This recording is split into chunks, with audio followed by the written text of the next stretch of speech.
আজকে আমার রেসিপি ডিম ভাপা। একটি বাটিতে 3টে ডিম ফাটিয়ে পরিমাণ মতো নুন দিয়ে ভালো করে ফেটিয়ে নিতে হবে ও একটি টিফিন বক্সের মধ্যে তেল ব্রাশ করে তার মধ্যে ডিমটা ঢেলে দিয়ে ভাপিয়ে নিলেই রেডি।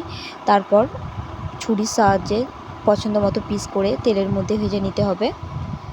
ভাজা হয়ে গেলে ওই তেলের মধ্যে তেজপাতা, গোটা গরম মশলা ফোড়ন দিয়ে পেঁয়াজটা ভাজা হয়ে যাওয়ার পর ওর মধ্যে 1 টেবিল চা চামচ আদা রসুন বাটা ভালো করে ভাজা হয়ে যাওয়ার পর ওর মধ্যে হলুদ গুঁড়ো, লঙ্কার গুঁড়ো, জিরের গুঁড়ো দিয়ে মিশিয়ে নিতে হবে।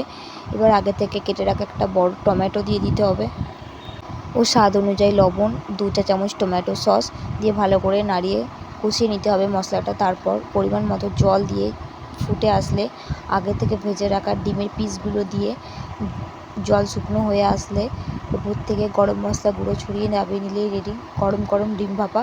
রেসিপিটা অবশ্যই ট্রাই করে কমেন্ট করে জানাবে কেমন লাগলো তোমাদের। ভালো লাগলে like, comment and share and চ্যানেলটাকে সাবস্ক্রাইব।